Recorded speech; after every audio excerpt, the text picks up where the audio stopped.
নমস্কার, যুক্তি তর্ক সঙ্গে অর্কয়ে আপনাদের স্বাগত। আপনাদের সঙ্গে আমি অর্কপ্রভ সরকার।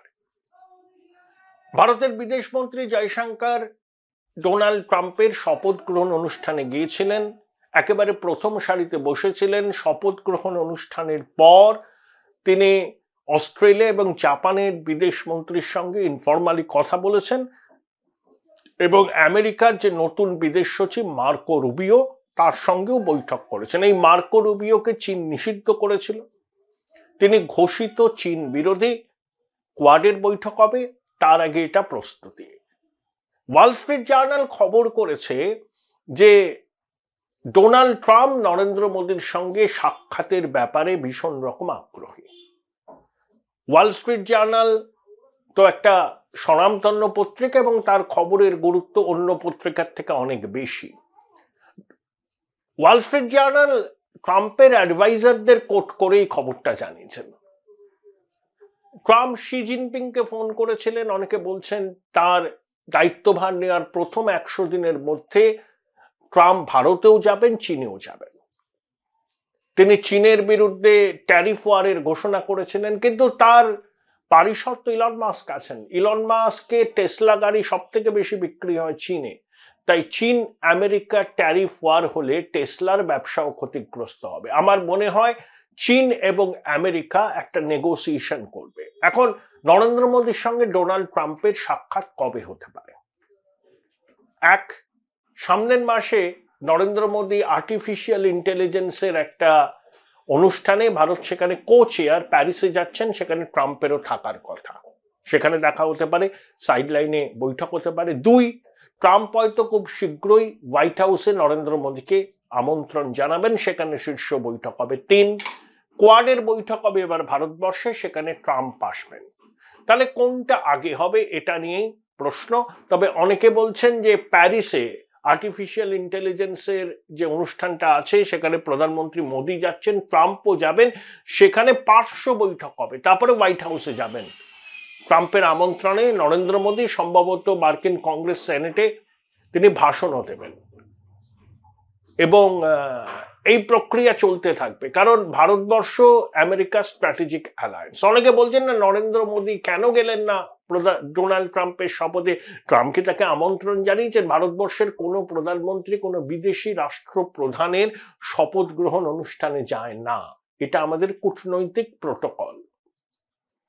এস জয়শঙ্কর গেলেন, মুকেশ আম্বানি গেলেন, নীতা আম্বানি গেলেন, আর নরেন্দ্র মোদী আমন্ত্রণ পেলেন না। এই ধরনের কথা যারা বলছেন, আমার মনে হয় তারা ইচ্ছা করে বিষয়টাকে নিয়ে জলঘোলা করতে চাইছেন।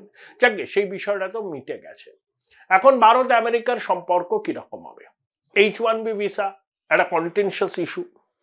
ট্রাম্পের প্রথম জমানায় H1B ভিসা ট্রাম্প দিতে চাননি, তার মনে হয়েছিল যে আমেরিকার মানুষের স্বার্থহানি হবে। কিন্তু ট্রাম্পের এখন সহযোগী এলন মাস্ক থেকে শুরু করে কর্পোরেট জায়ান্টরা, এলন মাস্ক নিজে বলেছেন তার কোম্পানিতে 700 জন এমন আছেন যারা H1B ভিসা নিয়ে কর্মরত। ট্রাম্প বলেছেন তার স্টেটেও H1B ভিসা নিয়ে কর্মরত মানুষজন আছেন। 85,000 H1B ভিসা লাস্ট ফিনান্সিয়াল ইয়ারে আমেরিকা ইস্যু করেছিল, তার 70% বেশি পেয়েছিল ভারতীয়রা, তারপরে ছিল চীন। 2015 থেকে 25 13 লক্ষ ভারতীয় H1B ভিসা নিয়ে আমেরিকায় গেছেন। আমরা এবছর সব থেকে বেশি রেমিটেন্স পেয়েছি, $139 বিলিয়ন। কিন্তু আমরা যদি এই মানে বিদেশে আমাদের মেধাকে যেতে আটকাতে পারতাম, তাহলে হয়তো আমরা প্রতি বছর অ্যাডিশনাল $20 বিলিয়ন করে রেভিনিউ পেতাম, কিন্তু সেটা হয়নি। আমার মনে হয় যে H1B ভিসা নিয়ে জটিলতা থাকবে না, ব্যাপারটা সহজ হবে। দেখুন, ভারত সরকার 18,000 ভারতীয়কে ফিরিয়ে আনছে আমেরিকা থেকে, তারা বেআইনিভাবে প্রবেশ করেছিলেন। অর্থাৎ একটা জেস্চার যে বেআইনিভাবে তুমি প্রবেশ করেছো, আমেরিকার সরকার কোন রকম কঠোর ব্যবস্থা নেওয়ার আগে ভারত সরকার নিজেদের উদ্যোগে তাদেরকে ফিরিয়ে আনছে। এই বেআইনিভাবে যারা ঢোকেন তারা অনেকে মেক্সিকো দিয়ে চলে যান, অনেকে কানাডা দিয়ে চলে যান, অনেকে সার্বিয়া প্রমুখ ইউরোপের দেশে যান, তারপরে ইউরোপের অন্য দেশে যান, সেখান থেকে আমেরিকায় চলে আসেন।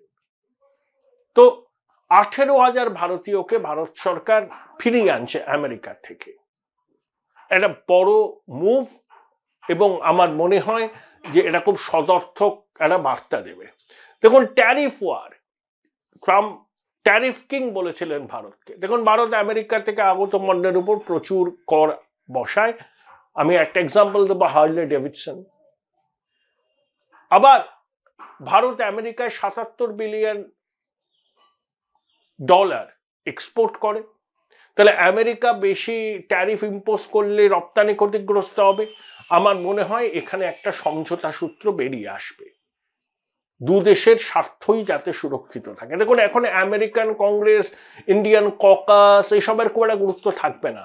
এখন ট্রাম্পের অ্যাডভাইজার এলন মাস্ক প্রমুখই হচ্ছে ট্রাম্পের চালিকা শক্তি।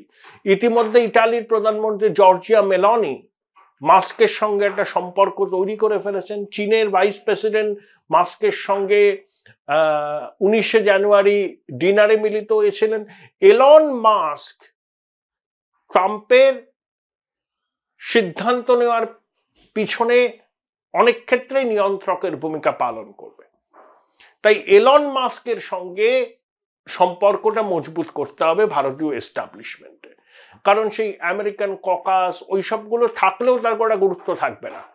এক ট্রাম্পের যারা ডোনার আর ট্রাম্পের যারা অ্যাডভাইজার, তারাই হচ্ছে ট্রাম্প প্রশাসনের নীতি নির্ধারণের ক্ষেত্রে শেষ কথা বলবে। বিবেক রামস্বামী গভর্নমেন্ট এফিসিয়েন্সি বাড়ার জন্য একটা দপ্তর খুলেছিলেন ট্রাম্প। এলন মাস্ক যার হেড করছেন, বিবেক রামস্বামী সেখান থেকে সরে গেছেন। তিনি সম্ভবত ওহিওর গভর্নর হিসাবে নির্বাচনে প্রতিদ্বন্দ্বিতা করবেন রিপাবলিকান হিসাবে। কিন্তু ট্রাম্পের সতীর্থদের মধ্যে ভারত বন্ধু অনেক। National security adviser Mike Waltz, বিদেশ সচিব মার্কো রুবিও, FBI এর ডিরেক্টর কাশ প্যাটেল, যার সঙ্গে জয়শঙ্কর কথা বলেছেন, national intelligence director Tulsi Gabbard, Krishnan যিনি AI এর অ্যাডভাইজার, ইত্যাদি। তাই ভারতের সঙ্গে ডোনাল্ড ট্রাম্পের জমানায় সম্পর্ক ভালোই হবে। প্রথমবার ট্রাম্প ক্ষমতায় এসেছিলেন 2017 জানুয়ারিতে, মোদিজি গিয়েছিলেন জুন মাসে। এবার মনে হয় আমার তার অনেক আগেই নরেন্দ্র মোদী এবং ডোনাল্ড ট্রাম্পের মধ্যে শীর্ষ বৈঠক অনুষ্ঠিত হবে, এবং ভারত এবং আমেরিকার সম্পর্ক এক অন্য মাত্রায় যাবে। ইতিমধ্যেই ডক্টর মনমোহন সিং এর আমলে অসামরিক পরমাণু চুক্তি স্বাক্ষরিত হয়েছিল। সেই চুক্তির কিছু বটলনেক ছিল, সেগুলো বিদায়ী বাইডেন প্রশাসন সেই জটটা খুলে দিয়েছে। 2, initiative for emerging and critical technology নিয়ে দু দেশের মধ্যে কথাবার্তা চলছে। ভারতকে ম্যানুফ্যাকচারিং হাব হিসাবে গড়ে তুলতে চায় আমেরিকা। তারা চীন থেকে বিনিয়োগ এখানে নিয়ে আসবে। চীনকে ব্যালেন্স করতে গেলে ভারতের সঙ্গে আমেরিকার থাকাটা ভীষণ জরুরি, এবং সেটা তারা করবে। ট্রাম্পের এই প্রশাসন রাডিক্যাল ইসলামের বিরোধী। ভারত সরকারও নির্দিষ্ট নিয়ম আছে। আমাদের দুই পড়শি দেশে রাডিক্যাল ইসলামের বারবারন্ত পাকিস্তান এবং বাংলাদেশ। সেই রাডিক্যাল ইসলামের বারবারন্ত আমেরিকাও রুখতে চায়, ভারতও রুখতে চায়। এই দু দেশের মধ্যে স্বাভাবিক মিত্রতার সম্পর্ক গড়ে ওঠা অবশ্যম্ভাবী। সম্পর্ক আছেই, স্ট্র্যাটেজিক অ্যালায়েন্স আছে, সেটাকে অন্য লেভেলে নিয়ে যাওয়াই হচ্ছে দুই রাষ্ট্রনেতার দায়িত্ব। Join Indian Institute of Hotel Management now. Right choice, right decision.